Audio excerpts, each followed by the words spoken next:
안녕하세요. 오늘 침팬지 폴리틱스라는 책을 읽고 서평 활동을 진행할 박재민. 이승우입니다. 네, 일단은 저는 이 책을 읽을 때 하우스 오브 카드라는 미국의 정치 드라마를 네. 책으로 써놓은 것 같다는 그런 느낌이 들었어요. 그런 암투들을 보면서 이게 진짜 침팬지인지 사람인지 의심이 갈 정도로 정말 그 고도의 그런 기술들이 있더라고요. 혹시 이 책 어떻게 읽으셨나요? 저 같은 경우에는 이 인간 강독 수업 듣기 전에 사회부터 들었어요. 네. 과학이 하는. 근데 거기서 정치랑 관련된 책이 엄청 많거든요. 저 그 중에서 지금 제목이 잘 기억이 안 네. 나는데 그 트럼프 대통령에 대한 것과 정당의 역할, 그 정치인의 역할에 대해서 책이 있었는데 그거 엄청 인상 깊게 읽었었거든요. 그걸 읽고 이 책을 읽으니까 저도 더 침팬지랑 인간이 유사하고 정치적으로 다를 바가 없다는 걸 많이 느꼈던 것 같아요. 그게 정말 인상적이었고, 그런 면에서 침팬지를 통해서 인간이 이해할 수 있다는 게 이 책의 가장 큰 의미였던 것 같아요. 네, 저도 진짜 요약 노트를 쓰면서 이 사람이라는 표현을 제가 한 6번 정도 사용했다가 그걸 고쳤던 것 같아요. 네, 그럴 정도로 이 침팬지랑 인간을 구분을 안 하면서 좀 더 야생적인 그런 모습을 보면서 인간의 정치에 대해서도 조금 반성하는 계기가 됐던 것 같습니다. 네, 맞아요. 그 바로 근데 좀 저는 보통 시작할 때 이 네. 책의 이제 단점에 대해서 비평도 나누는 것 같아요. 음, 그래서 유일하게 토론할 그 수업에서 그렇지만 약간 네. 조금의 부족한 점이 있다고 말씀하셨잖아요. 네. 그걸 다시 한번 설명해 줄 수 있나요? 일단은 이 책에서 실험 네, 조건들이 저는 그 자연 상태랑은 조금 다른 부분이 욕구 중에 두 개를 충족을 시켜 놓은 상태에서 그런 실험을 진행한 거다 보니까 조금 한계가 있다고 생각이 되고, 또 중간중간 인위적으로 개입을 하는 부분들이 조금 관찰할 때 그런 한계점이 되지 않았나 생각이 드는 것 같아요. 그리고 이게 저자의 표현이잖아요. 네, 저자의 표현들이 조금 인간적인 그런 표현들을 사용하다 보니까 더 저희가 인간적으로 몰입할 수밖에 없는 그런 상황이 된 것 같아요. 이에룬이나 니키 같은 이름들은 사람한테 붙이는 네, 이름이잖아요. 이런 이름 붙이는 부분들이 좀 정말 사람처럼 보게 된다라는 생각이 들었어요. 맞아요. 저도 분명히 이 책에 의인화를 시킨 부분이 굉장히 많고 네. 표현적으로. 근데 저는 다행히 이번 책에서는 크게 몰입하진 않았지만은 그런 점이 있었던 것 같고, 저는 그냥 가장 부족한 점에서 자연과 달랐던 것은 외부 집단과의 접촉이 없었다는 게 가장 컸던 것 같아요. 이건 내부 집단에서만의 이 사건들이 발생했던 건데, 사실 자연 상태는 그게 아니라 다른 외부가 있다는 게 굉장히 큰 의미를 가지고 그렇죠. 있잖아요. 또 유튜브를 통해서 침팬지 다큐멘터리 보니까 굉장히 침팬지 폭력적이고 전쟁을 즐기는 그런 다큐가 있었는데, 네. 그런 점에서 어떻게 보면 침팬지의 가장 근본적인 것 중에 하나를 배제하고 내부 생활만 본 거니까, 이런 점에서 아마 사실 이 책의 핵심은 이에룬, 라윗, 니키의 권력 이동이잖아요. 네. 여기에서 큰 영향을 미치지 않았을까 생각돼요. 음, 만약에 외부와의 집단이 갈등이 있었다면 어떻게 보면 더 네. 신체적으로 우월한 수컷이 더 오랫동안 음, 장기 집권했을 수도 있고, 이에룬이 아니라. 왜냐면 그렇죠. 이에룬은 굉장히 좀 노쇠하잖아요. 네. 물론 정치적으로 뛰어날 수 있을지 몰라도 그런 점에서 많은 차이가 있었지 않았나 싶어요. 네. 이런 책의 한계가 있음에도 이 책이 저희한테 주는 그렇죠. 그런 의의를 무시할 수는 없습니다. 맞아요. 그렇기 때문에 이제 이 책에서 저희가 몇 가지 주제를 선정을 해가지고 이 주제에 대해서 이야기를 나눠볼까 하는데요. 바로 첫 번째 주제로 네. 넘어갈까요? 네. 첫 번째 주제는 실험과 과학자의 개입입니다. 앞에서 말했던 것처럼 이 실험을 진행하면서 이 섬 안에서 일어난 일들에 대해서 과학자가 많이 개입한 모습을 볼 수 있는데요. 일단 첫 번째로 마마라는 네. 개체가 원래 1인자였는데 이 개체가 너무 폭력적이다 보니까 이 개체를 잠시 배제한 상태로 냅두니 이에론이 다시 1인자가 되었다라는 그런 서술도 있었고, 또 다른 서술의 경우에는 겨울 내에 어떤 1인자가 생겼는데 그 1인자가 너무 폭력적이다 보니까 잠시 배제했었다. 그렇죠. 라는 그게 내용들도 있었죠. 이키였을 거예요. 네네. 그런 부분에 대해서 과연 이 과학자의 개입이 올바른 개입이었는지에 네. 대해서 조금 생각해 볼 만한 점이 있을 것 같아요.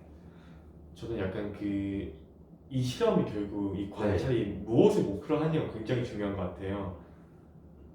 그래서 그 교수님이 얼라모탄 예시에서도 제가 궁금했던 게 네. 과연 그 과학자들이 개입하지 않은 이유가 그런 강간 행동이 굉장히 의미가 있는 활동이어서 그걸 더 관찰하기 위해서 놔뒀는지 싶었는데 그래서도 그 실험소는 그 연구소는 그게 주제가 아니었다고 했잖아요. 그런 점에서도 그 개입할 수 있는 요소와 절대적으로 개입할 수 없는 요소가 있었던 것 같은데 이 아르넘 사육장만 예시를 보자면은 저는 이 사육장의 목표를 모르기 때문에 지금 쉽게 단정 지을 수 없는 것 같아요. 그 책에서 나온 개입이 올바른지 아니면 올바르지 않은지. 그러니까 과학자로서는 네. 올바른지 올바르지 않은지에 대해서 판단할 수 없다라는. 네, 왜냐하면 이 실험의 목표를 몰랐기 때문에 이 실험에서 얻고자 하는 정보가. 네, 저는 사실 이 개입들이 사실 부적합하다고 네. 보는 관점이었어요. 정말로 개입을 하지 않았어야지 조금 더 그런 활동들을 볼 수 있었을 거고, 마지막에 보게 되면은 그렇죠. 이 개입을 했음에도 불구하고 한 침팬지가 죽었잖아요. 네. 그런 점에서 이런 부분에서는 인간이 개입을 했는데 이런 부분에서는 인간이 개입을 안 했다. 근데 결과는 몰랐던 거잖아요. 네. 계속 마마가 집권했다라고 하면은 또 그 달랐을 수도 침팬지가 있고. 안 죽었을 수도 있는 거고. 네. 그런 걸로 보면은 과연 그 개입이 올바른 개입이었고 네. 실험 결과에 영향을 안 미쳤냐라고 말하기는 네. 어려울 것 같다는 생각이 맞아요. 그래서 제 포인트는 그리고 마지막에 라빗이 죽은 것도 네. 겨울이어서 실내 사육장 옮겨서 그 암컷들이 없었잖아요. 수컷들만 있어서 네. 결국에 말릴 수 있는 게 없었잖아요. 경쟁 구도가. 그래서 죽은 거고 그것도 사실 과학자의 개입이었던 거고 그런 결과도. 근데 그러니까 우린 그런 개입만 보는데 사실 말씀하신 것처럼 네. 저는 사육장을 만들고 그리고 먹이를 주고 하는 것 자체가 개입일 텐데 네. 그러니까 애초에 처음부터 초기부터 개입이었기 때문에 저는 어떤 개입은 옳지 않고 어떤 개입은 옳다고 해야 될지 그 기준을 정해야 되는데 네. 저는 이 아르넘 사육장 같은 경우에는 그 개입의 수준에 대해서 저는 잘 모르겠어요. 과연 어떤 개입은 맞고 어떤 개입은 옳지 않다고 해야 될지.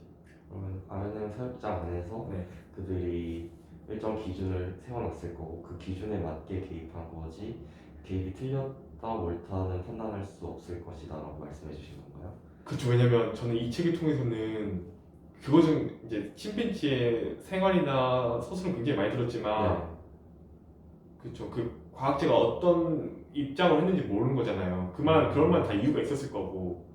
그러니까 어떻게 보면 그 실내 사육장이 옮기는 게 그들 스스로 더 잘 알고 있었잖아요. 이게 자연 환경과 굉장히 다르다는 것을, 또 굉장히 많은 위험이 있다는 것을, 그리고 스트레스를 분명히 주고 침팬지들한테. 근데 그렇게 할 수밖에 없었던 이유가 분명히 있겠죠. 네. 그러니까 우린 그런 의미에서 사실상 그들에게는 그게 필요한 개입이었던 거죠. 근데 우리가 봤을 때는 그 점은 모르니까 이게 옳지 않은 개입이 됐던 거고.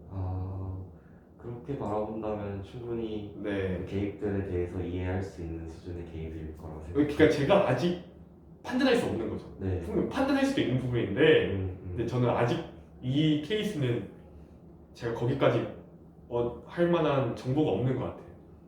맞아요. 저도 이 책을 읽으면서도 부족했던 부분들 중에 하나가 그 관찰 결과를 직접 바라본 것이 아니다 보니까 다른 침팬지들에 대한 정보도 부족하고 네. 조금 정치사를 보는 느낌이었어요. 네. 인류 역사에서 정치사 말고 그런 민중들의 삶, 문화사라든지 네. 그런 부분들을 배제하고 정치사만을 바라보다 보니까 그 자료들을 해석하는데 한계가 있지 않았어요. 네, 맞아요.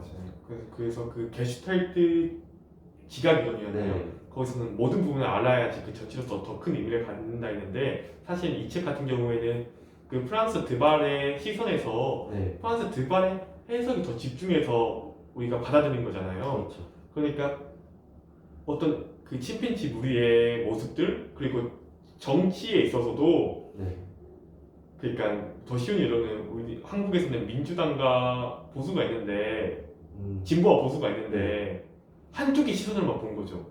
아, 저는 그렇게 느꼈어요. 그러니까 프랑스 드발의 시선으로만 봤기 때문에 저는 좀 더 여기에서 보류를 하는 것 같아요. 제 생각. 음, 이런 책의 한계도 있었다는 것을 짚어주시네요. 근데 저 진짜 재밌게 읽었어요. 네, 저도 재밌게 읽었습니다. 이런 한계 있을 수밖에 네. 없는 거고. 있을 수밖에 없는 실험들이죠, 동물 네, 실험이나. 맞아요. 그래서 다음 주제 넘어가면 좋을 것 같아요. 그러면 다음 주. 그러니까 또 바로 이어지는 주제인데 저는 가장 궁금했던 질문이 이런 침팬지 연구나 다른 집단의 자연상태 동물 연구가 네. 인간에게는 어떤 의미가 있을지 좀 생각이 든 것 같아요. 그러니까 학문적으로는 그것 자체 연구에 큰 의미가 있겠지만 그게 인간 사회한테는 어떤 의미가 있지? 어떤 이론점이 있을지를 고민을 하는데 저는 잘 모르겠더라고요.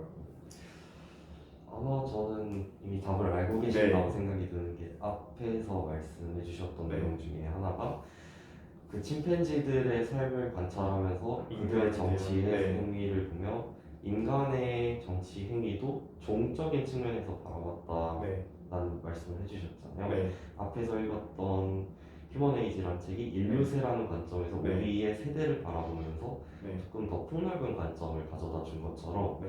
이런 침팬지 실험들도 동물들의 정치 행위를 통해서 인간의 정치 행위를 네. 인간 안에서 관찰하는 게 아니라 조금 더 물러나서 관조할 수 있다는 측면에서 네. 저는 이런 동물 생태학 실험이 의미가 있을 거라고 생각을 합니다.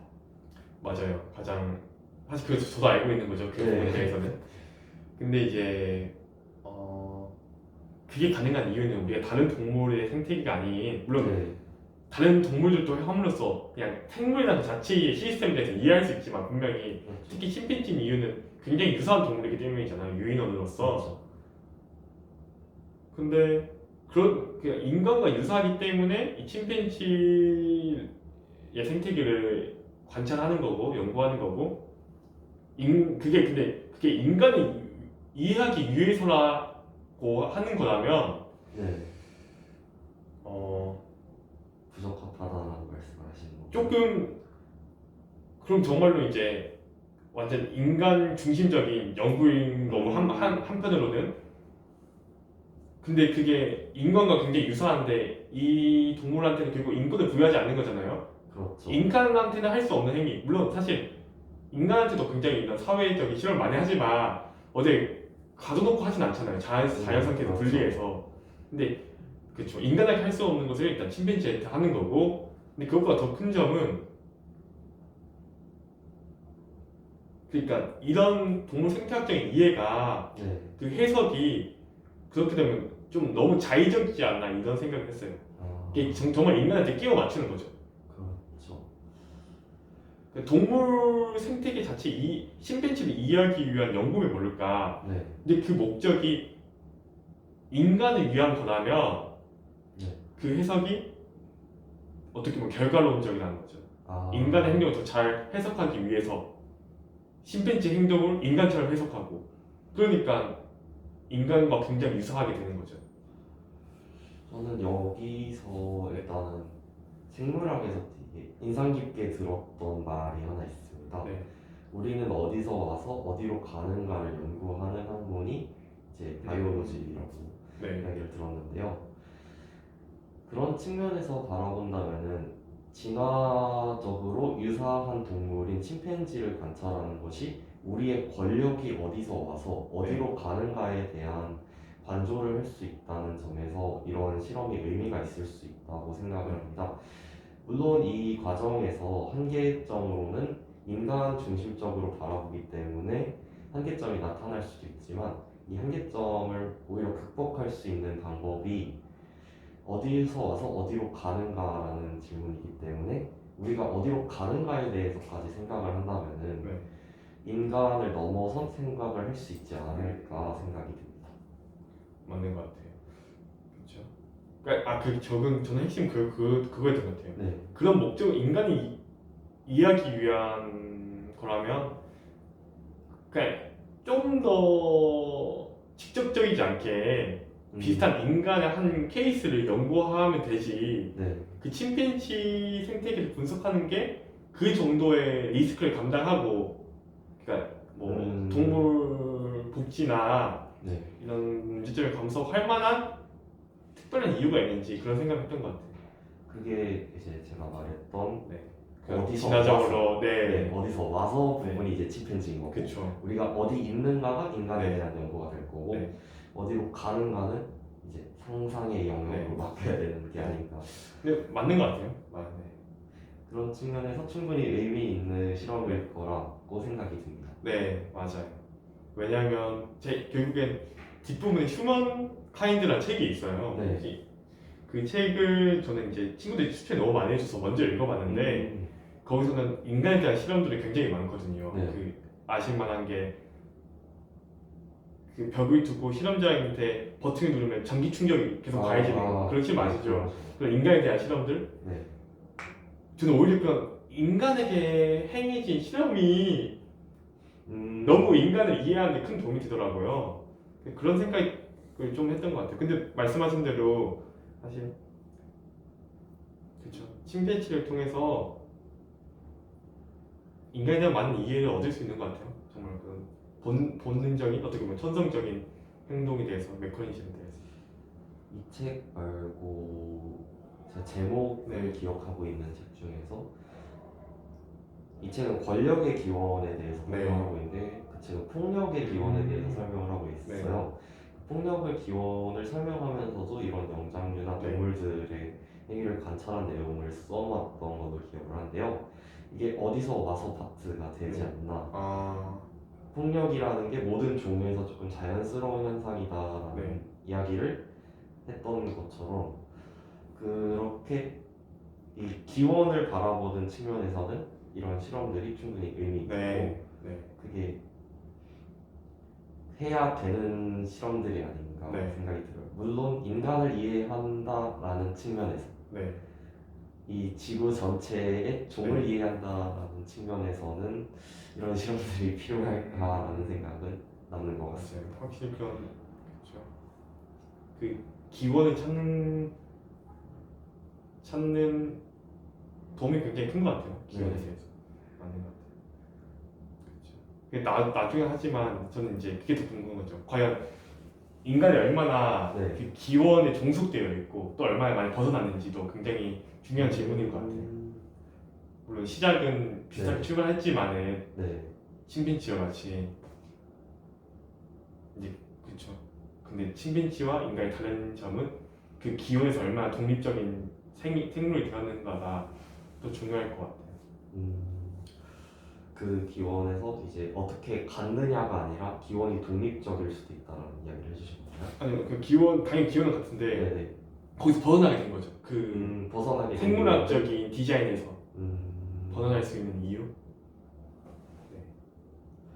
잠깐 다음 챕터로 넘어가기 전에 여기 네. 잠깐 짧게 끊어서 가도록 네. 하겠습니다.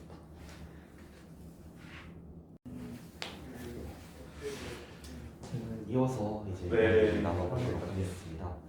다음 주제는 아른햄 사육장의 통제 변인들에 네. 대해서 이야기를 하고 일단 동물이 3대 욕구가 있잖아요. 그렇죠. 인간도 3대 욕구라고 네. 하고 이게 성욕, 식욕, 수면욕이잖아요. 네.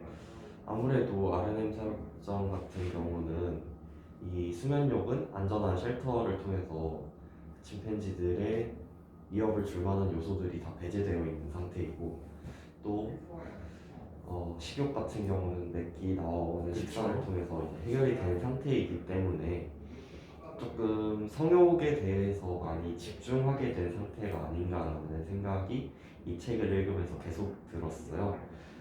이런 것들에 대해서 어떻게 생각하시나요? 정말로 재민님이 말씀해 주신 게 다 맞고 네. 그렇죠. 그래서 아무래도 두 가지 충격이니까 집중할 수 있는 게 성욕 위주일 수밖에 없었고 그래서 이 책도 아마 약간 성적 네. 특권 그래서 그렇죠. 어떻게 성관계가 이루어지고 또 그걸 많이 관찰할 수 있었던 것 같아요. 네.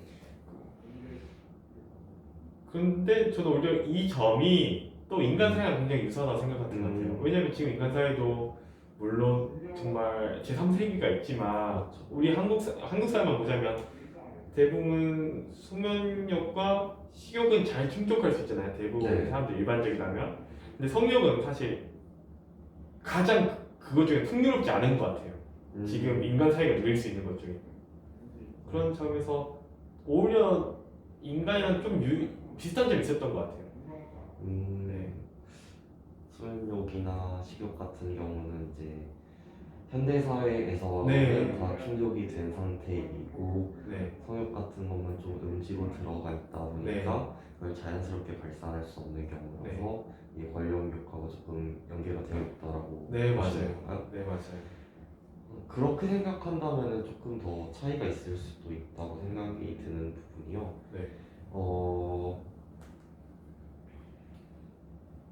이 성욕을 네. 침팬지들은 자연스럽게 발산하고 그냥 하는 행위잖아요. 네. 인간처럼 뭐 부끄러움이라든지 그런 게 있는 게 아니라 근데 인간은 그거를 음지로 들어가서 좀 다른 사람들이 보이지 않는 곳에서 해야 되는 행위다 보니까 네. 차이점이 존재할 수 있을 거라고 그쵸. 생각하고요. 네. 저도 그 의견은 동의를 해요. 네. 왜냐면은 이게 이 두 가지를 이미 충족시켜 주는 게 권력에 대한 더 집중을 할 수 있게 해줬다라는 생각이 드는 것 같아요. 그래서 이런 거를 실험의 의의이자 한계라고 볼 수 있다고 생각이 들고 성욕 또한 충족을 시켜준다면 네. 더 다른 양상으로 이어나갈 수 있겠다라는 이야기를 맞아요. 할 수 있을 것 같습니다. 맞아요. 성욕의 충족. 그걸 어떤 방식으로 충족을 시킬 수 있을지 모르겠지만 충족시킬 수만 있다면은 충분히 다른 양상으로 권력 구조가 형성이 되고 권력에 대한 생각들이 바뀌지 않을까 네. 생각이 드는 것 같습니다. 정말 침팬지 같은 경우에는 사실 우리가 봤을 땐 너무나 다 대부분 자연스러운 행동으로 여기잖아요. 인식하잖아요. 그렇죠. 자고 또 성관계를 맺고 그다음 또 싸우고 또 우두머리가 되고 근데 그게 되게 자연스러운 우리가 행동으로 인식하는데 사실 인간의 행동들은 되게 보편적이지 않은 것 같아요. 그러니까 사람마다 너무 특별한 케이스들이 있잖아요. 그러니까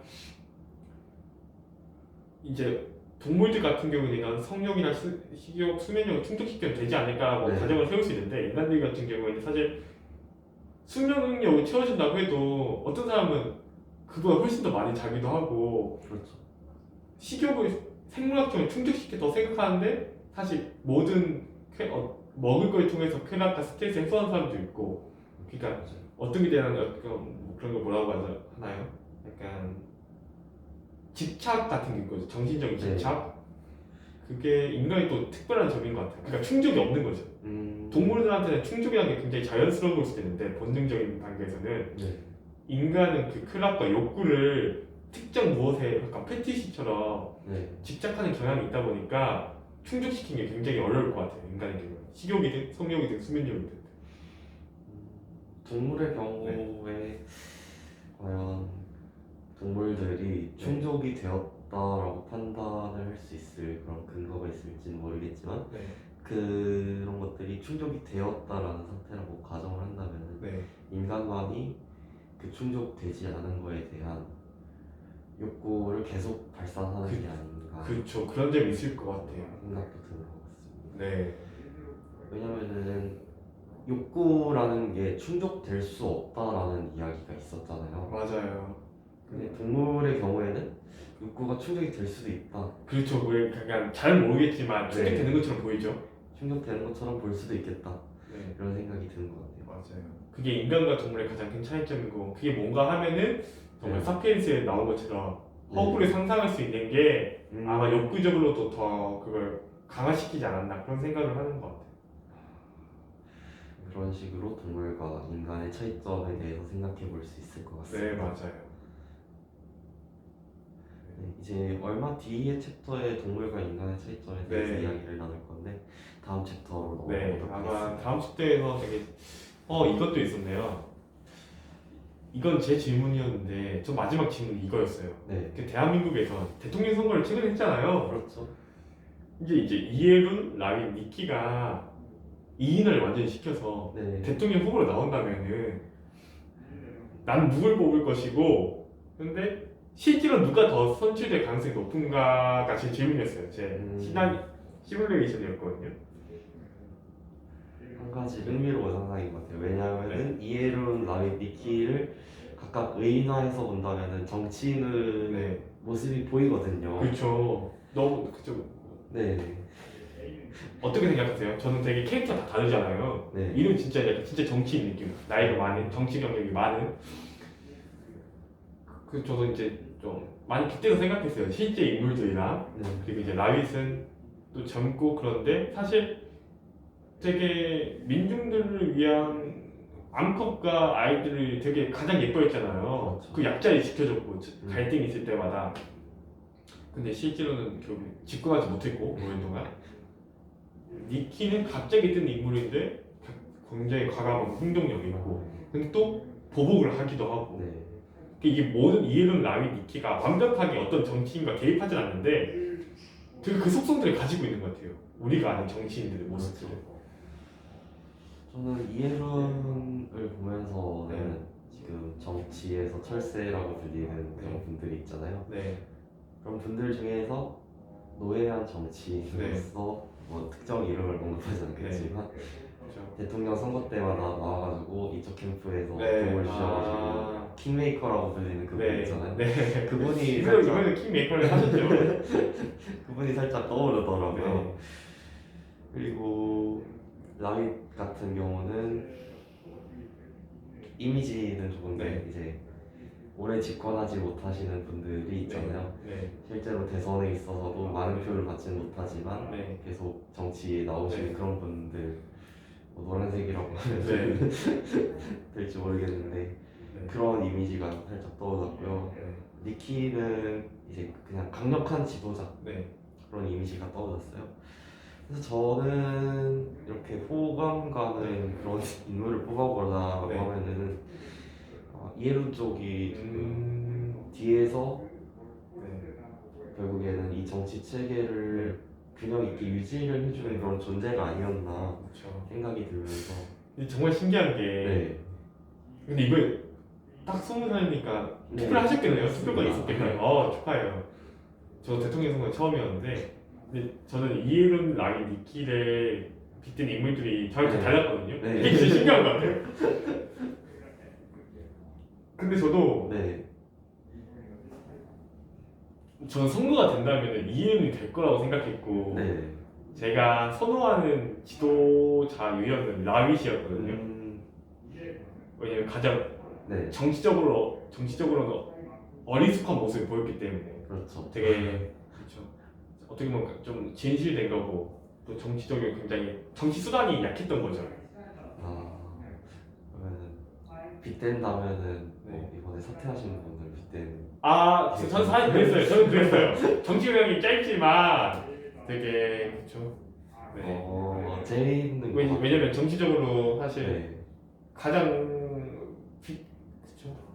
비난 공격도 덜했고 저는 그래서 오히려 그 라윗을 그 사퇴하신 분과 비유를 했고 이에룬은 약간 그 가장 정치 경력이 많으신 분. 그 가장 좀 비밀도 많고 음험하고. 그 니키는 이제 그쵸 갑자기 뜬 부상한 인물. 근데 뭔가 정치 경력 많지도 않지만 되게 그쵸. 완벽히 맞진 않죠. 근데 그렇게 좀 가장 큰 특징을 삼았던 것 같아요. 이렇게 침팬지들의 정치 모습을 보면서 네. 현대사회의 정치에 대입할 수 있다. 네, 그게 진짜 신기했어요. 맞아요. 것 같아요. 정말 특색이 다 있잖아요. 한 네. 명 한 명 한 명 다. 근데 그게 사실 그쵸. 사실 이 아름다운 침팬지 무리에서도 사실 가장 많이 지도를 하는 인물은 이에론인 것 같거든요. 그렇죠. 기간상으로는. 네. 근데 그런 이에론 같은 유형이 실제로 정치계에서는 오래 살아남는 것 같아요. 인간 사회에서도. 그게 정말 정말 정말 신기했고, 근데 그럴 만한 이유가 분명히 있고. 네. 이 질문이 정말 마음에 드는 게요. 네. 이 질문에서 이런 이야기를 하다 보면서 인간의 정치의 근원을 여기 침팬지들에서 찾을 수 있는 것과 더불어서 네. 이 정치의 근원뿐만 아니라 정치의 양상과 맞아요. 정치의 상호작용과 모습까지도 맞아요. 이런 연구를 통해서 네. 우리 모습을 관찰하고 또 반성하고 네. 그럴 수 있다는 맞아요. 점이 좋은 점인 것 같습니다. 그래서 저는 이 질문의 끝에 어떤 그 솔루션도 중요하잖아요. 저는 네. 결국에 그런 침팬지와 인간의 가장 큰 차이점이 뭐냐, 정치에서는 결국 네. 내숭인 것 같거든요. 인간은 너무 내숭을 떨고 다 드러나지 않는 거잖아요. 그렇죠. 근데 우리는 이 침팬지 콜렉티스를 통해서는 우리가 다 거의 대부분을 관찰할 수 있었잖아요. 정치적 네. 행동에 대해서는 네. 그 양상과. 음. 근데 사실 인간들은 그렇지 못하니까 가장 중요한 거는 공직자로서 많이 노출되는 게 중요하겠구나. 그 사생활 침해적인 부분이 있다고 하더라도 그 일련의 과정들과 인생과 어떤 내용이요? 네, 그거에 대해서 우리가 분명히 더 우리 관심을 가질 필요도 있고 거기에 대해서 더 공적으로 논의할 필요도 있고, 그리고 또 한 가지는 라윗이 결국엔 파이스트라는 강력한 그 지지자가 있었잖아요. 네. 근데 파이스트가 없을 때 살인 사건이 일어난 거잖아요, 라윗이. 그렇죠. 그래서 내가 누군가를 지지한다면, 절대적으로 붙어 있어야겠구나. 그러니까 그쵸, 지지한다는 게 중요하다는 걸 깨달았던 것 같아요. 네. 네, 지지하지 않으면 결국에 정치적으로 암살당할 수 있는 거죠. 저는 그 부분이 가장 큰 깨달음이었던 것 같아요. 지지라는 게 네. 사실 침팬지 사회에서도 앙코트의 지지가 굉장히 큰 역할을 했잖아요. 우드머리 되는 데 있어서 인간도 마찬가지구나. 리더로서 뜨는 한 명 한 명의 인물도 있지만 그 사람이 진짜 지도자가 되는 거에는 거기를 지지되는 대중들이 있는 겁니다. 어떻게 보면은 로마에서 초창기 공화정의 모습하고 네. 비슷하다고 네, 생각할 것 같아요. 집정관들은 싸웠지만 밑에서 공화정에서 이제 어떤 집정관에 대한 지지를 보여야지만 맞아요. 효율적으로 정치를 할 수 있는 그런 시스템이었잖아요. 맞아요. 뭐 더 나아간다면은 정말로 이 침팬지 사회 안에서 네. 상권 분립이 일어날 수도 있지 않았을까 짧게 네. 생각이 들었고요. 정말 정치적으로 이런 내용들을 해석하는 것은 중요한 것 같습니다. 책 뒤에 보면은 아마 미 전 하원 의장이 추천서를 네, 작성한 맞아요, 있었던 맞아요. 걸로 봤어요. 그 정도로 정치인들도 한번 이 책을 읽어보면서 자기 모습을 발견하면 얼마나 침팬지와 닮았는지를 알면 좀 조심하게 되지 않을까. 그럼 너무 좋죠. 조심하게. 네. 이 책도 정말 우리의 정치 의식을 한 단계 끌어올릴 네, 수 맞아요. 있는 책이 되지 않을까 싶습니다. 네.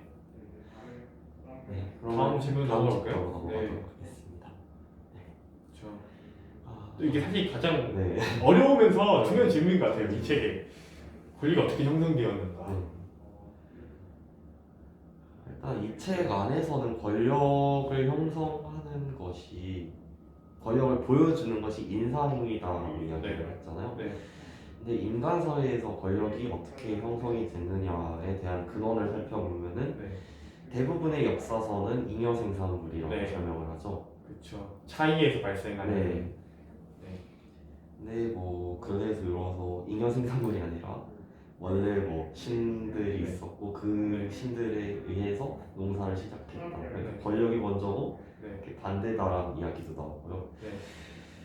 일단 이 침팬지 사회 안에서 권력이 왜 형성됐는지에 대한 설명은 자세하게 나와 있지는 않았던 걸로 기억을 합니다. 네.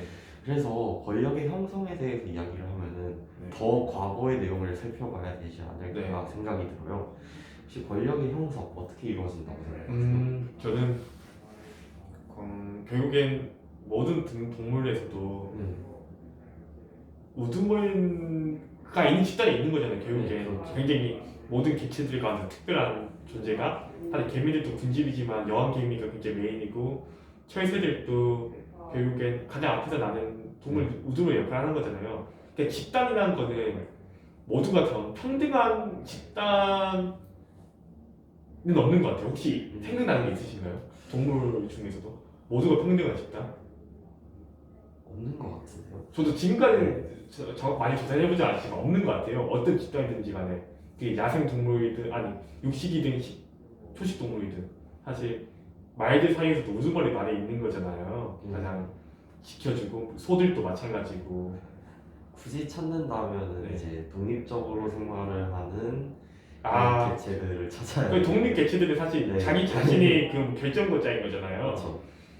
근데 사실 그 권력 정치란 것은 상호작용이니까 혼자서는 할 수 없는 거고, 그렇죠? 근데 그쪽 2명 이상은 비슷한 역할을 할 수 있는데 네. 3명, 4명 교육 많아지다 보면 우두머리가 생길 수밖에 없는 것 같아요. 개체만의 차이가 있으니까. 네.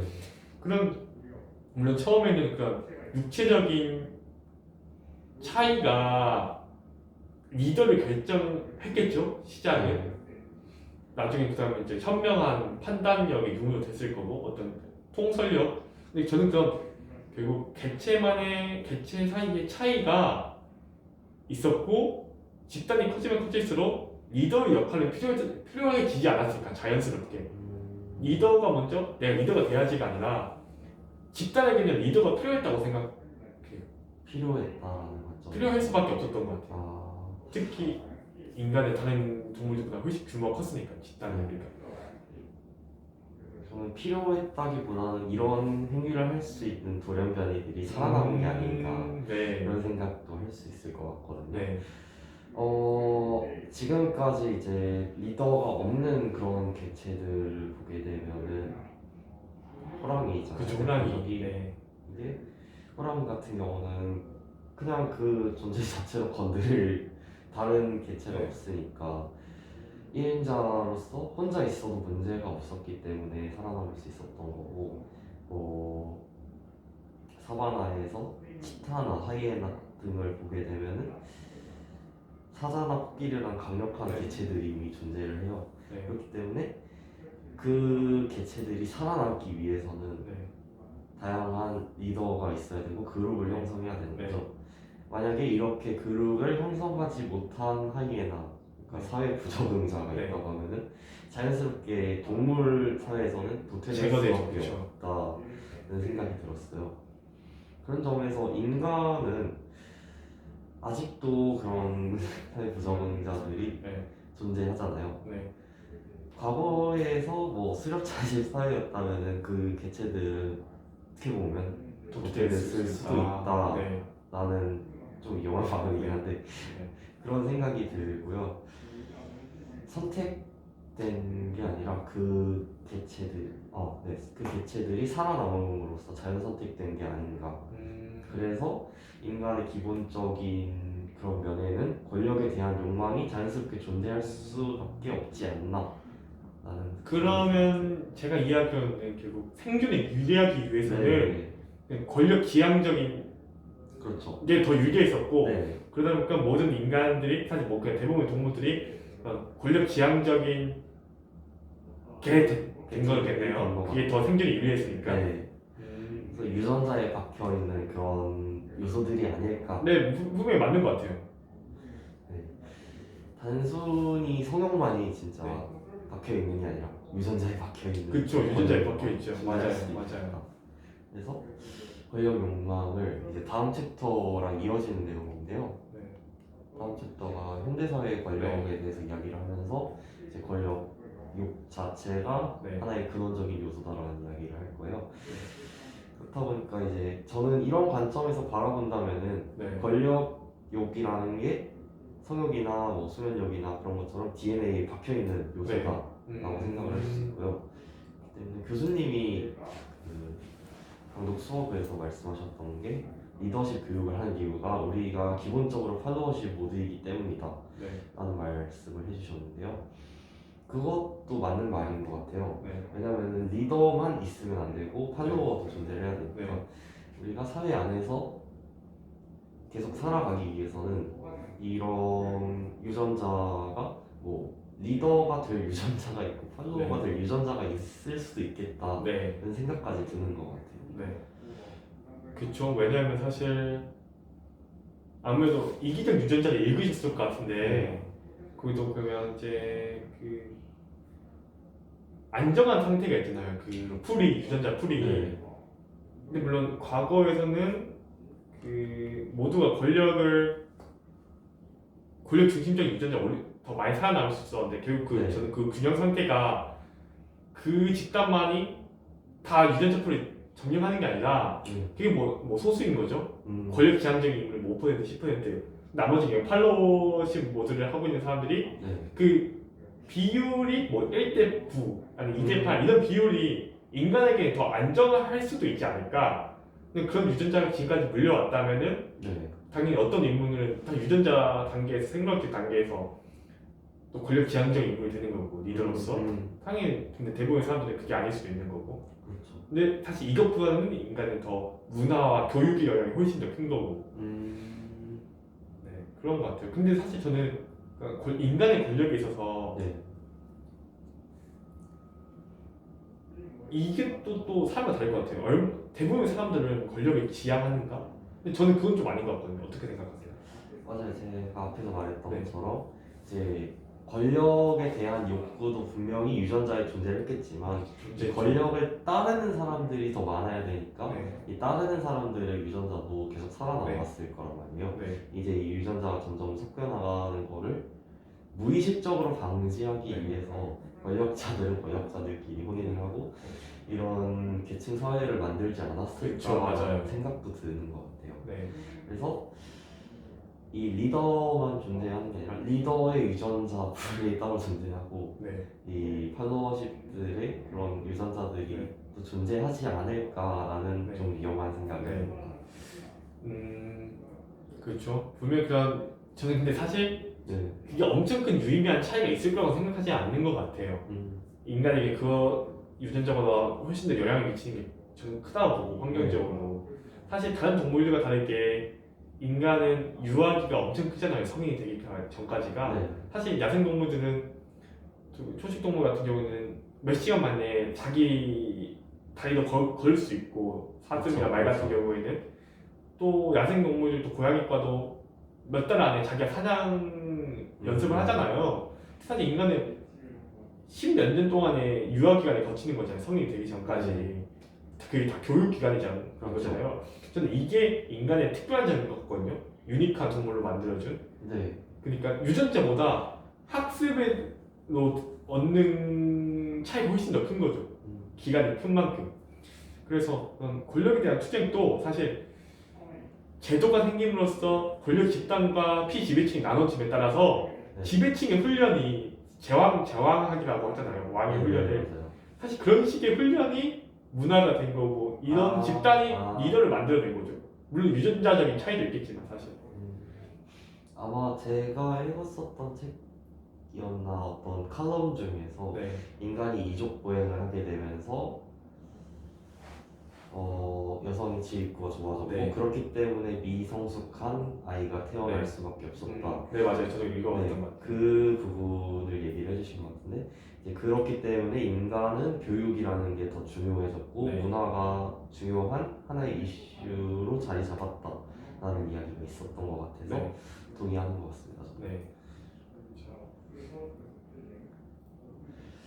권력의 형성, 이 권력 형성 자체를 유전자만으로 설명하는 것은 정말 무리가 있을까라고 생각을 하는데 또 문화만으로 하는 거에 무리가 있다고 생각이 드는 부분은 이 침팬지 문화 사회에서 권력이 어쨌든 형성이 됐잖아요. 맞아요. 그 기원은 생물학적인 디자인이 맞는 것 같아요. 권력의 기원을 따지자면. 그리고 이 침팬지들 사이에서도 사실 이 책이 권력자들을 중심적으로 보여주다 보니까 모두가 권력에 정말 심취해 있고 권력을 원한다라는 것을 보일 수도 있지만 사실 해봤자 이 이야기에 나오는 침팬지 중요한 사람들은 중요한 개체들은 5개체 정도 되지 않잖아요. 결국에 이 사육장 안에서 살고 있는 대다수의 침팬지들은 권력에 관심이 없다라는 뜻일 것 같기도 해요. 그럼 누가 이 권력에 관심이 있고 누가 관심이 없는가에 대한 생각도 해볼 만한 가치가 있는 생각인 것 같습니다. 네. 그러니까 저는 그걸 어떻게 보면 네. 역할이 다르다고 생각했던 것 같아요. 그러니까 음. 권력이 누군가의 권력상 필요한 것은 사실 계속 강조했듯이 네. 한 명의 우두머리가 있어야지 그 집단이 안정화됐다고 하잖아요. 네. 권력 투쟁했을 때 굉장히 불안하다고 말하고 그렇죠. 그렇기 때문에 이해론이 그 사이에서 조율을 함으로써 이제 1인 집단 체제가 아니라 2인 체제가 됐지만 네. 그걸 통해서 안정화된 거잖아요. 네. 그러면 어떻게 보면 이 모든 과정이 집단의 안정을 위한 거라면은 그쵸, 수컷들은 권력을 통해서 집단을 안정화시키려고 하는 거 자신의 권력을 네. 잡기 위해서 사실 암컷들은 자기가 될 필요가 없었던 거죠. 아. 그래서 되려는 사람들이 지지함으로써 이 무리를 안정화시키겠다는 목표를 달성한 거니까 그런 점에서 내가 지도자가 돼야겠다는 게 수컷들에게는 유전자적으로 담겨 있었던 거고 다른 암컷들이나 그쵸 그런 거는 그게 아니었던 거죠. 그러니까 개체의 생존이 아니라 그 무리의 네. 생존을 위해서 이런 네. 유전자적 유전자 풀에서는 그렇게 작용하는 거니까 일어나지 개개인이 중요한 게 아니라 그런데 그걸로 이제 설명되지 않는 게 마마가 권력자가 됐었던 사례가 아닐까 싶어요. 맞아요. 그래서 이제 저는 네. 개체만의 차이가 굉장히 중요한 것 같고 음. 당연히 항상 동형분이 존재하고 그런 거죠. 사실 파이스도 그러면 굉장히 특별한 개체잖아요. 네, 그렇죠. 성행위 더 그러니까 수컷과 이성간의 성행위를 하지 않고 자기 그렇죠. 행위를 하고 그런 점에서 그런 개체만의 차이가 있는 것 같고요.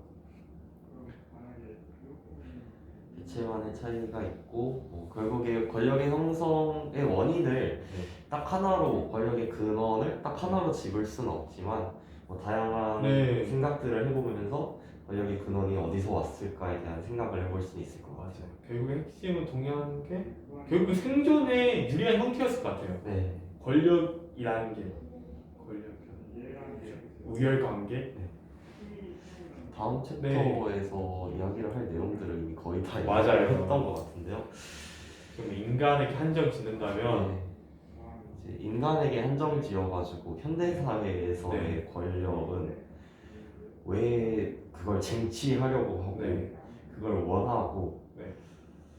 이런 것들에 대한 생각을 해봐야 될 것 같은데요. 저는 이 이유를 네. 인간의 욕구를 4대 욕구로 바꿔야 되지 않을까 그런 네. 생각이 들어요. 네. 권력 욕도 우리의 내면에 정말 심어져 있는 욕구라면은 네. 인간들이 미친 듯이 정치에 나가고 네. 그런 것들을 설명할 수 있을 것 같아요. 대부분의 정치인들이 자기는 세상을 좋게 만들고 자기가 원하는 세상을 만들겠다라고 얘기를 하지만 그런 것들 자체가 권력욕이잖아요. 자기가 원하는 세상을 만드는 게 권력욕이라고 볼 수 있으니까 이 현대 사회에서의 권력을 설명하려면 저는 4대 욕구에 권력욕을 넣어야 된다라는 걸 말고는 네. 설명하기 힘들지 않을까 싶어요. 흥미로운 생각인 것 같은데 네. 궁금한 게 그럼 재민님은 네. 4대 욕구라면 권력욕이 있으신 거네요? 이겨냈나요? 권력욕을? 그렇게 되면은 네.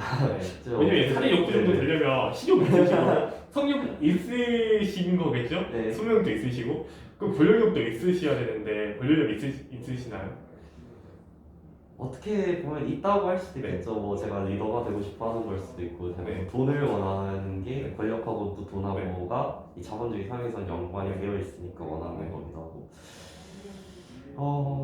어떤 측면에서는 권력욕이 있다고 생각을 해요. 근데 이 권력욕이라는 게 역시 개체마다 차이가 있을 거라고 생각을 해요. 어떤 사람은 성욕이 정말 강하고 어떤 사람은 식욕이 정말 강하지만 어떤 사람은 그런 거가 강하지 않을 수도 있는 것처럼 이 권력욕도 4대 욕구 안에 넣어야 하긴 하겠지만 이게 사람마다 차이가 있을 거다라는 생각을 해요. 저는 그런 점에서 권력욕이 굉장히 모든 게 있지만 개개인의 차이가 너무나 다르다고 생각하거든요.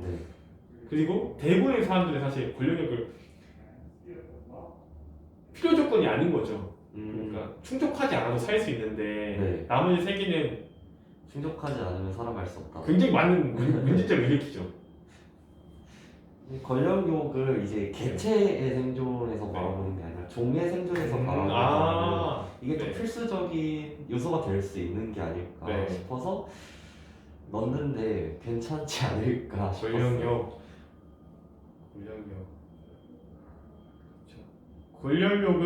권력욕은 다 가지고 있는데 전 좀 있는 것 같아요. 어떤 면에서는 저도 그 네. 사업가가 되고 싶은 이유도 그 제가 세상을 좀 변화시키고 싶은 거고 네.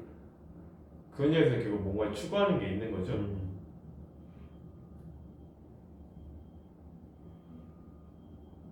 권력욕 과연 네. 4대 욕구로 넣을 수 있을까 이런 의문이 들긴 남긴 하지만 네. 저는 이 욕구 안에 넣는데 크게 문제는 없을 거다 음, 라는 생각이 드는 것 같아요. 그렇네요. 이걸 정의 내리기에는 저는 약간 그 네. 3대 욕구에 대한 아직 개념이 부족한 것 같아요. 그게 어떤 의미에서 3대 욕구인지. 전 또 네. 재밌어 보이는 게 그러면 어떤 사는 굉장히 권력욕이 강하고 네. 또 대부분의 사람들 왜 리더가 되려고 하지 않는 이유가 사실 이 리더의 자리가 네. 굉장히 세분화되어 있고 숨겨져 있다고 봐요. 그러니까 되게 인간들한테 정체성이 많잖아요. 네. 저희만 예를 들어서 저희는 카이스트 학생이기도 하고 대한민국 국민이기도 하고 네. 또 남자이기도 하고 아들이기도 하고 그리고 되게 여러 가지 정체성을 가지고 있잖아요. 또 우리가 속한 집단도 굉장히 많잖아요. 가정의 구성원이기도 하고 그죠, 뭐 세터반에 속해 있기도 하고 네. 그런 점에서 이게 작게 보면은 사실 우리는 개개인이 리더 역할을 하고 있는 거고 네.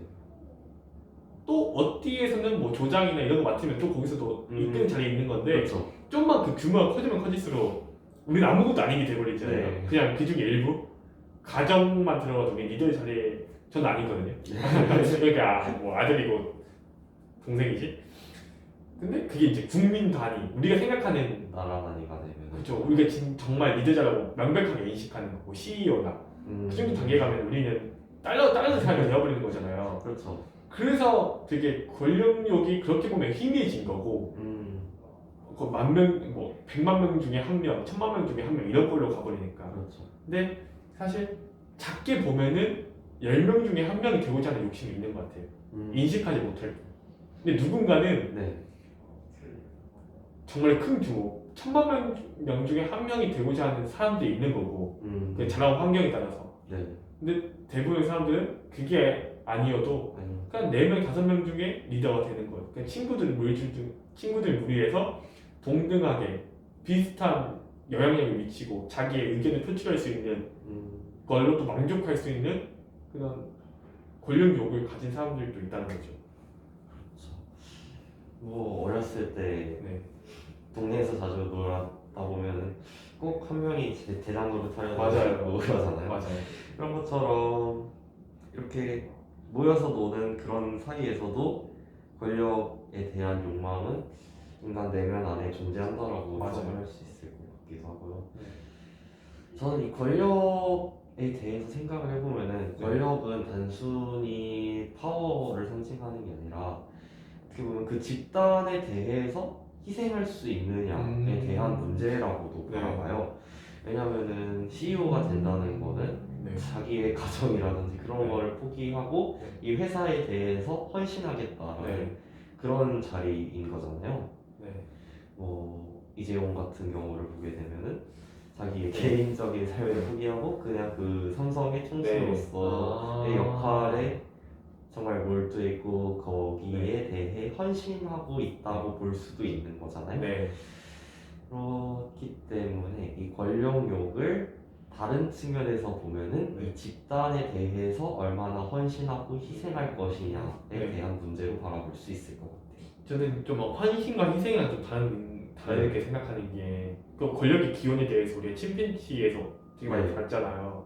근데 사실 우두머리라는 것은 권력자는 희생하기보다는 얻는 게 더 컸잖아요. 개인으로서. 그렇죠. 성적인 특권. 그리고 이재용을 예를 든다면은 우리가 어떻게 보면 희생이지만 네. 그게 더 좋았던 거 아닐까요? 그러니까 돈이 아니더라도 가정을 지키는 것보다는 삼성을 이끄는 게 더 큰 네. 자기에게는 명분이고 삶의 이유였던 거, 목적인 거죠. 그러니까 그게 한편으로는 희생이지만 네. 자기가 그걸 더 중요하게 여기 갇히니까 그게 사실 자기 자신을 위한 거죠. 그리고 엄마가 네. 자식이 있을 때 희생하는 모습 되게 많이 보이잖아요. 차에 그렇죠, 칠 때 그렇죠. 자기가 지키고. 근데 희생이지만 동시에 이제 그런 거죠. 엄마가 그렇게 하지 않았을 때 과연 어떤 엄마가 더 행복할 것인가? 지킨 엄마가 더 행복할까? 아니면 아이가 그냥 죽고 있는 거 보는 엄마가 더 행복할까? 그렇네요. 그러면 전체가 더 행복했을 거라는 거죠. 네. 엄마 자식이 정말 사랑하기 때문에 그렇죠. 내가 다치더라도 자식을 지키는 음. 게 그게 사실 그런 거죠. 권력이라는 것도 어떻게 보면 희생이 있지만 그보다는 그걸 더 네. 좋아했던 거죠. 여기서 저는 이제 행복에 대해서 잠깐 네. 생각을 해보자면은 이 행복이라는 게 저는 조금 너무 낭만 없지만 행복은 뭔가요? 행복은 그냥 쾌락인가요? 내 안에서 도파민 돋는 그게 아. 행복이 아닐까 이렇게 생각을 하는 네. 한 사람으로서 네. 이 뇌에서 도파민이 왜 돌까 하면은 이런 행위를 할 때 우리가 더 잘 살아남을 수 있으니까 정말 그냥 생물학적으로 바라본다면은 이렇게 바라볼 수 있는 거잖아요. 네. 그런 권력에서의 그런 행위를 할 때 우리가 좀 더 살아남을 확률이 높아지니까 이제 그런 행복하다라는 감정이 생기지 않을까라는 생각이 드는 것 같아요. 네. 근데 저는 그 생물학적인 네. 거를 인간이 이용할 수 있다고 봐요. 그러니까 모든 도파민이 옛날에는 생존에 유리한 행동을 했을 때 네. 도파민이 분비됐다면 사실 네. 요즘 인간은 그게 아니거든요. 아, 왜냐면 그렇게 치면 마약을 통해서 도파민 분비시킬 수 있으면 네. 그건 생존에 유리한 게 아니잖아요. 단편적으로. 그것도 그렇죠. 그러니까 이제 인간은 그걸 이용할 수 있는 거죠. 네. 그런 아, 도파민 시스템을. 그러면은 어떻게 보면 이것도 동물과 인간의 그게 하나의 차이점을 차이점을 벗어난 거죠. 이용할 수 있는 거죠. 그런 생각이 드네요. 네.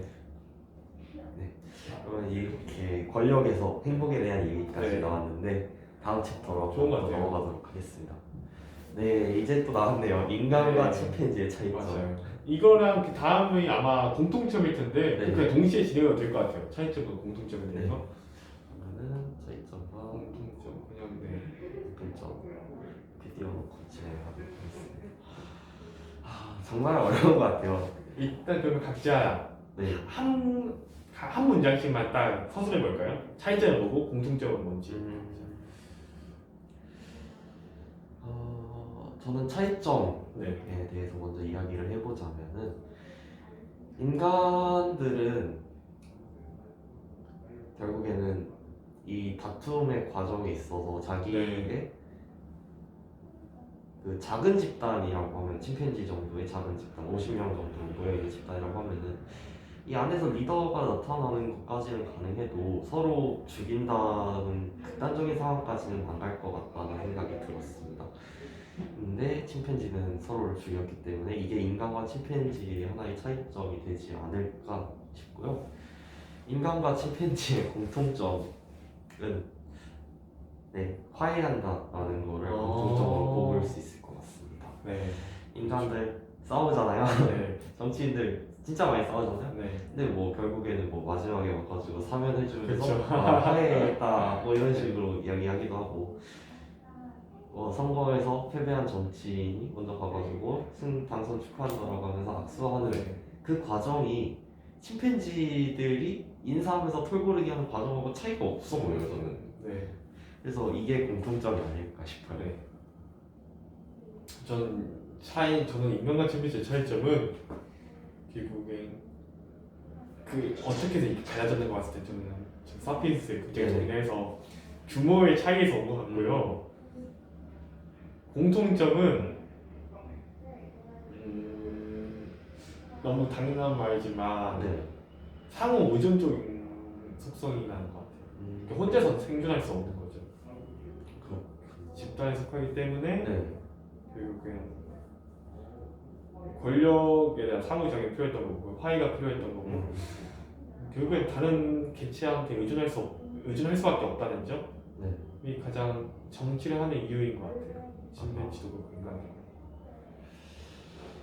이 차이점은 충분히 극복할 수 있는 방안이 있을 거라고 생각이 드는 게 네. 이 사육장 안에서는 네. 식량에 대한 문제를 다 해결을 해줬잖아요. 네. 근데 자연 상태에서 침팬지들의 무리가 퍼질 수 없는 원인 중에 하나가 네. 뭐 협력에 대한 이야기도 있겠지만 네. 결국에는 식량 문제일 거라고 봐요. 음. 이 침팬지들이 이 한 지역 안에서 네. 한 100마리가 산다고 하면 네. 당연히 이 안에 있는 아. 과일들하고 그런 건 다 바닥이 날 거고, 그렇지만 그게 인간을 통해서 공급이 된다라고 네. 생각을 하게 되면은 근데 저는 네. 좀 말하자면 그 다큐멘터리 더 정보를 보면은 사실 네. 그거 다 밀림이나 거기 하면은 이동함에 따라서 네, 그걸 계속 얻을 수 있다고 보거든요. 네, 근데 가장 큰 거는 결국 갈등인 것 같아요. 갈등이죠. 그러니까 그 규모를 유지할 수가 없어. 식량 때문이 아니라 그냥 때문이 아니라 너무 많은 집단이 생기고 그 안에서 문제점이 생기고 그런 관계 때문에 갈라지고 그 안에서 갈등 때문에. 그래서 식량 문제는 아닌 것 같아요. 식량 문제가 아니라 그냥 종의 종의 한계인 거죠. 한계다. 그걸 규모를 유지시킬 수 없기 때문에. 그러면 뭐 나중에 된다면은 이거를 또 실험을 해보면 재밌을 것 같아요. 네. 재밌다고 하면 안 되는데 네. 참 의미 있는 실험이 될 거라고 네. 생각을 하는 게 한 100마리 정도 놔두면 어떻게 될지. 이제 조금 한정된 에어리어 안에 네. 가둔다고 하면은 네. 어떤 양상으로 이제 권력이 형성이 되고 그렇죠. 권력이 형성이 된 게 이제 분파가 어떻게 생길 네. 것이고 네. 이 종들의 싸움은 어떻게 벌어질 거고 네. 전쟁까지 이야기가 나오잖아요. 맞아요. 그런 게 어떻게 될지 네. 정말 하나 궁금해지는 것 같아요. 네. 그리고 식량 문제는 일단 한계 말씀하신 것처럼 그 하나의 요소로 작용할 수 없을 거다라고 얘기를 하신 거잖아요. 그치, 그게 메인은 아니고 아닐 거란 거죠. 그 집단 분리. 그죠. 근데 저는 하나의 메인일 네. 수도 있다고 생각이 드는 게 그 해 날씨가 흉년이냐 불황이냐에 따라서 개체 수랑 유지 못하게 될 수도 유지 있겠죠. 못하게 될 수도 있는 네. 것처럼, 그리고 또 개체가 한 100마리 정도 된다고 하면 이 에어리어 안에서 다음 에어리어까지 네. 정말 짧은 시간으로 이동을 해야 되니까 네. 그런 면에서 피로도가 증폭이 맞- 돼가지고 그것 때문에 싸움이 일어난 걸 수도 있다 음. 라는 생각이 들어서 그건 동의해요. 네, 식량이 하나의 큰 문제로 작용할 수 있을 것 같습니다. 네. 네, 저는 한번 그런 실험까지 하면 인간과 네. 침팬지 사이에 차이점이 없을 수도 있다 그런 생각이 들고요. 그렇게 된다면 이제 차이점은 왜 침팬지가 네. 수렵 채집에서 벗어나지 못했는가를 네. 찝어봐야 되겠죠. 그런 연구 과정을 통해서 왜 인간이 그런 농사를 시작했느냐에 대한 해답도 찾을 수 있을 거라고 생각이 드는 그렇죠. 게 그렇게 100마리를 가둬놓고 실험을 하게 되면은 얘네가 100마리인데 잘 산다 네. 라고 하면은 결국에 인간들도 100명이 모여가지고 네. 근데 이 100명을 어떻게 먹여 살리지 하니까 수렵 채집에서 넘어갈 수밖에 없었다라는 해석이 가능할 것 같아요. 네. 아마 그에 대한 연구는 진짜 많이 되어 있을 것 같아요. 네. 아마 그 다음에 저희가 읽어낼 책이 호모사피엔스 그 성공의 비밀이잖아요. 아마 거기서 좀 많이 설명해 줄 것 같고 그 답을 얻을 수 있을 것 같아요. 다음 책에서. 그 책을 읽어보면서 이제 네. 또 다시 한번 인간과 침팬지의 그쵸. 차이점, 공통점에 대해서 그쵸. 생각을 해보면은 어떻게 해서 인간은 침팬지와 다른 종이 되었는가? 네. 다른 동물들과. 인간과 침팬지의 공통점, 네. 진짜 공통점은 이 책 안에서만 네. 보면은 말할 수 없이 많은 엄청 많죠. 공통점들이 있었다라는 생각이 드는 것 같아요. 맞아. 지금 너무 많이 해가지고 네. 또 다른 어떤 공통점이 있을지 모르겠어요. 근데 좀 많이 닮았죠. 네. 침팬지가 뭐 도구를 사용하는 것까지는 아는데 네. 불을 사용하는 건 안 배웠잖아요. 네. 과연 침팬지가 이제 익힌 음식을 먹게 되면 또 어떤 그러네요. 그건 좀 재밌을 것 같네요. 어떻게 반응할지. 침팬지가 육식도 하잖아요. 그렇죠. 육식하죠. 뭐 원숭이를 산채로 뜯어먹고 네. 그런 것도 봤는데 네. 과연 이 침팬지는 어떤 화식을 하게 되면 어떤 모습이 될까, 그렇네. 그런 궁금증도 생기는 것 같습니다. 근데 정말 인간이 특별한 게 또 부끄러움을 느낀다는 것도 굉장히 큰 특징인 것 같고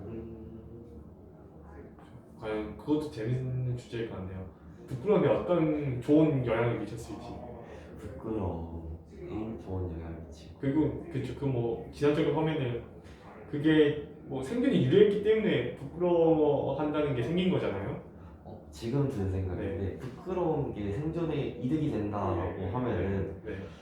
앞에서 말했던 것처럼 이 남자는 네. 여자를 약간 독점하고 싶어하는 그런 모습이 있다고 얘기를 했잖아요. 네. 근데 여기에 이제 부끄러움이라는 요소가 들어가게 되면은 사람들이 옷도 입고 다니고 네. 그 타인과의 성관계를 조금 자제하는 네. 방향으로 작용을 해서 이 요소가 지금까지 존재하지 않았을까라는 그렇죠. 생각이 드는 것 네. 같고요. 네. 근데 이 설명의 지금 한계점도 이 침팬지는 부끄러움이 없다라는 점에서 네. 한계점이 되지 않을까 싶어요. 네. 그래서 그게 그렇죠. 인간에게는 그런 부끄러워하는 감정이 필요했던 거니까. 감정이라는 게 이제 과연 자연에서 나타난 감정인지 아니면은 인위적으로 만들어진 감정인지도 생각을 해볼 것 같아요. 네. 이런 걸 또 얘기할 때 자주 나오는 사례 중에 하나가 네. 늑대아이잖아요. 아, 네. 야생에서 키워진. 그래서 인간의 문화 그런 요소들하고 전혀 접촉이 없었던 그 케이스가 있잖아요. 네. 그 케이스에 대해서 생각을 해보면은 이런 부끄러움이라는 감정은 문화에서 기인된 게 아닐까 네. 그런 생각도 드는 것 같습니다. 맞는 것 같아요. 그러면은 침팬지들에서 이런 문화가 나타날 수도 있지 않을까? 그 침팬지의 문화가 또 분명히 있겠죠? 사실 네. 털보르기 또 이제 어떻게 보면은 본능에만 있는 게 아니라 네. 그게 학습된 완전 본능인 거예요. 100% 본능이지? 아니 뭐 조금 더 학습된 걸지. 조금 학습된 걸 수도 있죠. 왜냐면 사실 고양이과 동물도 본능 내재된 거지만 네. 그게 옛날 다큐멘터리에서 본 적이 있어요.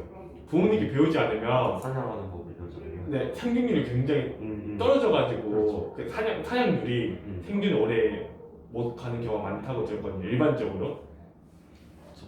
그것도 있었던 것 같아요. 그 지난 책에서 이제 감정에 대한 얘기를 하면서 천으로 된 네. 그 원숭이를 네. 만들어 놓고서 거기에다가 이제 원숭이를 네. 갖다가 키웠는데 이제 그 원숭이가 실제 어미랑 자란 게 아니다 보니까 사회에 부적응했다. 네, 맞아요. 그런 연구 결과도 있었던 것처럼 침팬지들과 인간 어떻게 보면 공통점이 문화라고 할 수도 있겠어요. 네, 맞아요. 뭐, 모든 동물이 자기만의 또 그런 문화가 분명히 있을 것 같아요. 집단마다도 굉장히 다른 거고 인간의 집단이 굉장히 달랐듯이 네. 위치에 따라서 거주 환경에 따라서. 그럼 이것도 한 가지 또 재밌는 질문이 되겠네요. 과연 그 처음에 문화가 있었다라고 네. 하면은 이 들어갈 때의 침팬지들은 이미 그 안에서 형성된 문화 안에서 살아간 거잖아요. 네. 그러면은 전혀 이 침팬지들을 그냥 다 밖으로 빼고 또 다른 다른 침팬지들을 쪽으로 넣었을 넣어주면은 어떻게 작용할까? 아, 그쵸. 그러니까 완전 시뮬레이션이네요. 그러니까 네. 초기화시킨 다음에 네, 랜덤으로 다시 또 새로운 걸 넣은 거잖아요. 그때 그렇죠. 또 똑같은 결과가 나올지 그러면 아니면 다른 결과가 나올지 그렇네요. 네, 이게 이제 동물 실험의 한계점. 그렇죠. 사실 이제 이에론, 라위, 뭐 마마 이런 동물이 아니라 다른 유형이 있으면 네, 달렸겠죠 분명히. 네 맞아요. 근데 또 공통점도 분명히 있었을 테고 공통점이 나는 거면 결국엔 권력의 이동과 네, 또 협력과 갈등과 그렇죠. 또 누군가의 폐위 근데 비슷한 레파토리였을 텐데 네, 그게 얼마나 오래 지속됐고 음. 그런 것에 대한 미묘한 차이가 분명히 있었을 것 같아요. 맞는 것 같습니다. 인간과 침팬지의 공통점, 차이점 얘기를 하면서 이제 또 다양한 실험들을 하고 네, 어떻게 관찰할 수 있을지에 네. 대한 의문은 드는 것 같습니다. 맞아요. 그래서 이번 책도 토론까지 하니까 더 의미가 풍성해졌던 것 같아요. 재밌고. 네.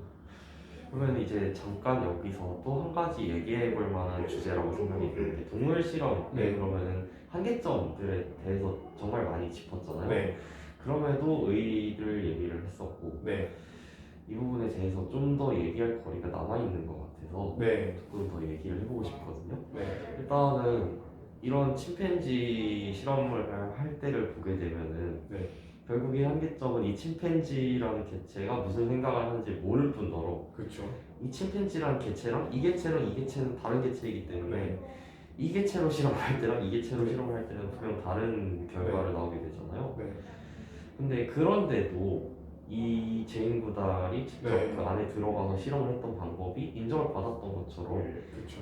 그런데도 이 동물에 대한 실험들이 인정을 받고 있는 거거든요. 네. 그 이유가 뭐에 있을 거라고 생각하세요? 그 이유는 결국엔 이런 한계점이 네, 어쩔 수 없는 거고 네, 그걸 최소한으로 덜어낸 게 결국에는 제인 구달의 방법이라는 그 교수님 말씀하신 것처럼 이렇게 관찰함을 통해서만 알 수 있다는 게 있는 거죠. 결국 핵심은 네, 제인 구달 그리고 이제 프란스 데발의 이런 연구가 그래서 그것이 기존의 연구 방법과는 또 다른 통찰과 지식을 전달해줬고 결국엔 그걸 통해서만 인간을 또 새롭게 이해할 수 있게 되지 않았을까요?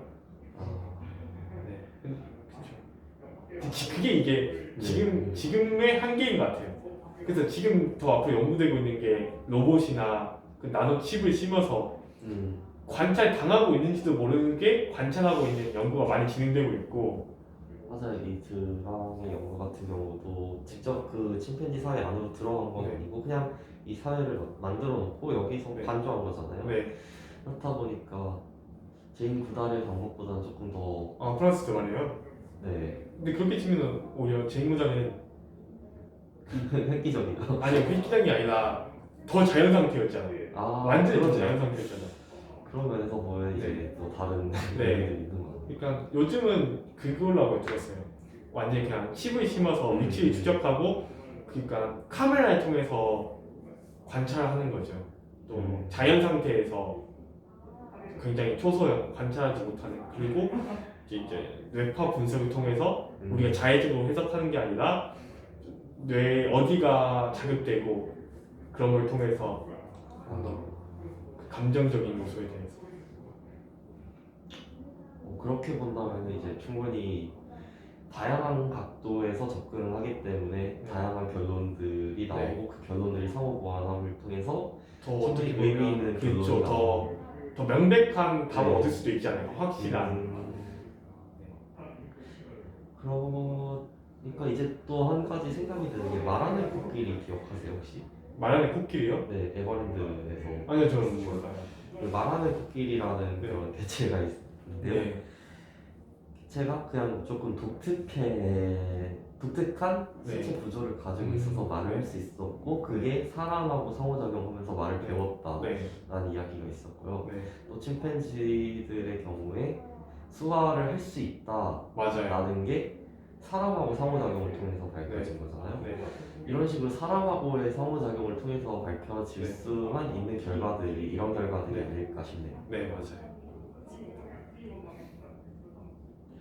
네, 진화론적인 관점에서 바라보게 되면 정말 큰 스케일에서 바라봐야 되는 것들을 네. 짧은 시간에 연구를 하려다 보니까 인간이 좀 개입하는 요소가 네. 많아진다라는 네. 생각이 드는 것 같습니다. 맞아요. 이런 실험들 충분히 의미 있는 결과를 가져오고 있기 때문에 네, 진행되고 있는 진행되고 거죠. 있고 더 그렇죠.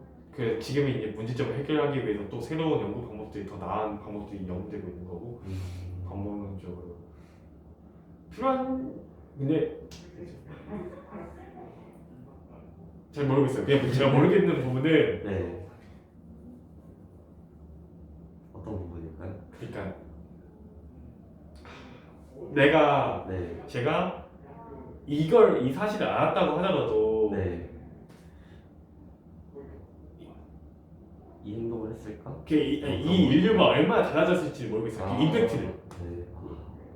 그러니까 저희가 여기 대해서 되게 많은 거 깨달을 수 있었는데 사실 네. 이 깨달음이 이 책을 통해서만 얻은 게 아니라 이 비슷한 내용들이 저는 이미 전에 대부분 다 알고 있었다고 생각하거든요. 네. 근데 재밌었던 건 침팬지와 인간이 굉장히 유사하다는 점이 있었는데 그러니까 좀 제가 좀 너무 충분히 좋은 연구인 것 같아요. 결론은 충분히 좋은 연구인데 충분히 인간의 행동을 바꿀 만한 연구인가? 그쵸 의미 맞아요. 있는 연구인가에 대해서 생각을 해보면 아니라는 거죠. 그렇죠. 이제 뭐 더 수학적인 물리적인 이런 연구에 비해서는 그러니까 좀 비유가 잘못됐네요. 비유가 제가 너무 충분히 의미 있는 연구인 것 같아요. 근데 대다수의 과학 연구가 네. 단순한 호기심에서 시작이 된다라고 네. 이야기를 하잖아요. 네, 그렇죠. 어떻게 보면 이 연구를 통해서 이 다음 연구에 있을 게 엄청 혁신적인 연구일 수도 있고 그런 면에서는 필요한 연구라고 봐요. 필요한 분야. 과학 연구나 수학 연구도 네. 정말 필요 없어 보였던 연구들이 그런가요? 나중에 초에 일단 현대 수학 같은 경우는 그냥 수학 아름다워 하면서 네. 이거는 절대로 상업적으로 이용돼서는 안 돼 했던 연구들이 이제 다 암호화에 이용되고 네. 그러고 있잖아요. 네. 그런 것처럼 이 연구들도 이렇게 지금 우리가 볼 때는 또 의미 없는 연구일 네. 것으로 보이지만 이 연구로 인해서 우리의 사회 체제를 바꿀 수 있는 그런 네. 혁신적인 사회 체제를 발견할 수도 있다. 그렇네요. 근거가 될 수 있겠네요. 네, 그런 측면에서 보면은 의미 있는 연구가 되지 않을까 싶어요. 제가 좀 생각이 짧았던 것 같아요. 이런 얘기에 이제 덧붙여가지고 조금 또 나눠보고 싶은 얘기가 하나 있는데요. 지난번에 나눴던 얘기 중에 하나인데 우리의 DNA에 네. 적합한 사회체제라는 게 존재할까라는 부분이에요. 네. 예를 들면은 일부 일처제가 과연 적합한 체제일까, 일부 다처제가 적합한 체제일까, 네. 이런 것들을 침팬지를 관찰하면서 발견할 수 있지 않을까 싶어요. 혹시 어떻게 생각하시나요? 일부 일처제랑 일부 다처제만 보시면요. 뭐 그런 거라든지. 저는 어떻게 생각하냐면 이런 측면에서는 네. 이미 저희는 다 역사적으로 대략 진행을 온 거잖아요. 네. 근데 이게 베스트다는 아닌데 확률적으로 봐도 이게 굉장히 유리한 거이기 때문에 여기까지 왔다고 보거든요. 네. 그쵸. 인간한테는 저는 일부 다처제보다는 일부 일처제가 더 맞는 형태지 않을까? 나는 그런 것 때문에 이제 선택이 됐다. 그쵸. 라고 볼 수 있는 걸까요? 네. 그러니까 뭐 과거에 일부 다처제가 더 많았고 점점 인류 문화에 따라서 여기까지 일부 일처제까지 온 건데 그게 지금의 우리 사회를 유지하기 위한 거였고 근데 여기서 다시 일부 다처제가 바뀔 수 있냐 그러면 진짜 이거죠. 핵심은 일부 다처제가 될 수 없기 때문에 일부 일처제인 거죠. 지금은 절대 일부 다처제를 바꿀 수 없기 때문에. 그러니까 일부 다처제에서 일부 일처제로 가는 이 반응은 진행이 되지만 이 역반응은 그렇죠. 될 수 없다는 거죠. 어떤 엔트로피처럼. 그런 측면이기 때문에 이제 점점 일부 일처제로 바뀌는 거다. 네. 라는 그런 해석이 가능한 거고. 네. 그러니까 여성의 인권이 점점 나아지는 거는 가능한 흐름이었지만 돌이킬 만한 힘이 없는 거죠. 그럼 침팬지들 사이에서도 점점 문화가 바뀐다면은 그 문화의 흐름이 한 방향일 수도 있겠다라는 생각을 할 수 있겠네요. 그렇죠. 비가역적인 거지 않을까. 문화라는 것은. 뭐 가역적인 것도 있지만 어떤 부분은 돌이킬 수 없는 게 있는 것 같아요. 뭐 예를 들면 공산주의가 망한 것도 약간 비가역적인 그런 반응이었다? 역사적으로 봤을 때 그 시대점은 공산주의 한계가 너무 많았으니까. 근데 공산주의 개념은 남아있죠, 살아있죠. 그리고 그게 더 잘 갖춰진 환경이 있다면 다시 부활할 수도 있고. 근데 그렇죠. 그러니까 문화들도 이제 자연 선택된다. 그런 게 되겠네요. 그 상황에 맞춰서. 저는 그렇게 생각하는 것 같아요. 그러니까 저는 이기적 유전자의 그 밈이라는 표현이 너무 좋은 것 같아요. 유전자처럼 우리 정신적인 문화나 그게 마치 유전자처럼 생각들이 살아남는 거죠. 그러면은 그렇게 살아남게 만드는 드라이빙 포스가 과연 우리 DNA 안에 각인되어 있을지 아니면은 단순히 이 사람들의 집단 지성 안에서 나타난 것일지가 이 침팬지를 연구하면서 발견할 수 있을 것 같겠다라는 생각을 했어요. 물론 이 책 안에서 제가 정확한 실마리를 찾지는 못했지만 다양한 내용들을 읽어보면서 이렇게 지지하는 체제에서 또 다른 체제로 바뀔 수도 있지 않을까. 예를 들면 지지하는 체제에서 이제 선두 정치로 바뀌게 되면서 이 서로 견제하는 그런 체계로 바뀌게 된 거잖아요. 이런 것처럼 이러한 변화도 과연 역방향은 존재하지 네. 않는 그런 방향이다 네. 라고 생각하게 되면은 이거를 이끄는 힘이 네. 어디에 있을까? 음. 그거를 저는 DNA 안에서 찾을 수 있지 아, 않을까라는 네. 제안을 하는 바입니다. 저는 그게 만약 그럴 걸 할 수 있다면 저는 그게 네. 좀 시뮬레이션이 될 것 같아요. 결국엔 네. 이런 어떤 직접 많이 관측한다고 얻을 수 있는 게 아니라 네. 그걸 다 데이터로 바꾼 다음에 시뮬레이션에 돌려야 인공지능을 통해서 할 수 있지 않을까. 결국에는 이 체계 자체가 네. 우리가 사는 사회 자체가 2단계 카오스계라서 그렇죠. 이렇게 하는 게 힘들겠지만 네. 충분히 우리가 어떤 사회를 만들어야 되고 어떤 삶을 맞아요. 살아야 그 되는가에 방향성에 대해서는 우리가 네. 얻을 수 있다고 봐요. 힌트는. 그런 면에서 이 책 어떻게 마무리하면 좋을까요? 저는 좀 생각해 볼게요. 네. 일단 저는 네. 이 책을 읽으면서 정말 우리 삶을 종의 관점에서 바라보면서 네. 이렇게 싸우는 게 과연 이 종의 생존에는 어떤 의미가 네. 있을까? 도대체 우리 개체들의 생존이 아니고 나라들의 생존이 아니라 네. 우리 인류한테는 어떤 방향으로 싸우는 게 도움이 될까? 도대체 이 권력을 잡는 게 뭐가 도움이 될까? 이런 생각을 하면서 네. 좀 정치인들이 반성을 했으면 좋겠다라는 생각을 했고요. 네. 왜냐면은 우리가 부두마블 그 사진이 네. 왜 우리의 생각을 바꿨냐면은 이렇게 작은 지구 안에서 우리라는 네. 개체들이 살아가는데 네. 이 지구를 파괴해선 되겠느냐라는 생각을 한다는 거잖아요. 그 사진을 보고 나서 이제 정치인들도 생각이 많이 바뀌었다라고 얘기를 했고 네. 그런 면에서 침팬지들의 삶을 보면서 도대체 이 침팬지들도 이렇게 싸우는 걸 보면서 아 우리는 이렇게 싸우면 안 되겠다라는 네. 생각을 할 수도 있는 거고 네.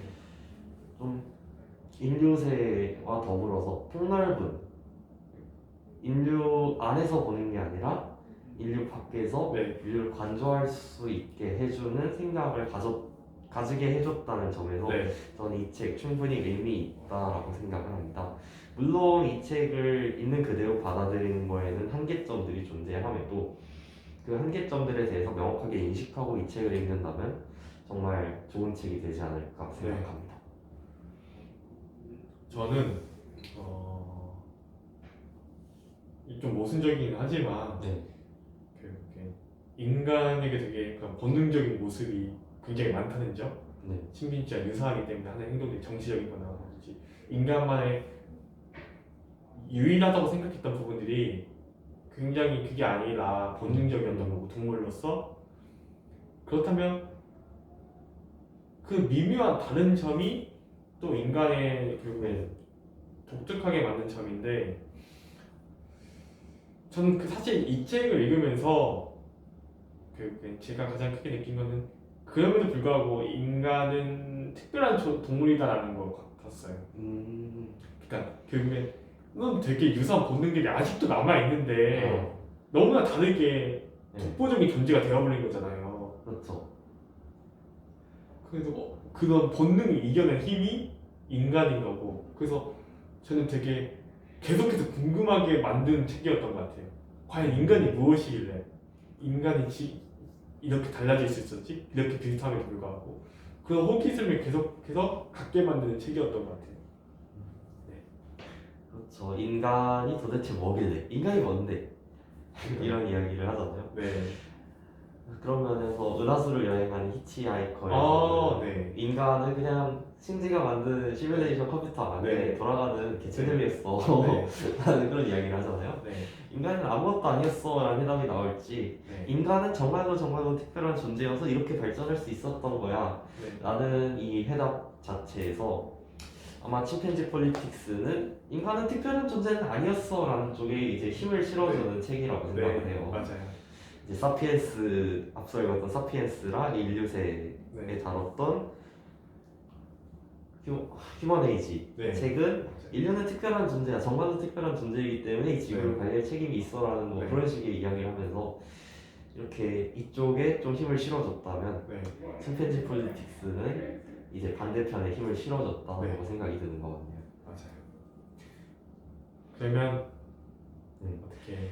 어떻게 그러면 과연 이 질문, 인간은 정말 특별한 존재일까, 특별한 존재가 아닐까라는 질문에 이번 한 학기 맞아, 계속 바로 얻어갈 것 얻어갈 것 같아요. 같습니다. 다음 주도 네, 그러면 이 질문에 답변을 할 수 있는 날을 기대하면서 기다리면서 오늘 여기까지 오늘 마치도록 여기까지 할까요? 마무리하도록 하겠습니다. 네, 감사합니다. 감사합니다.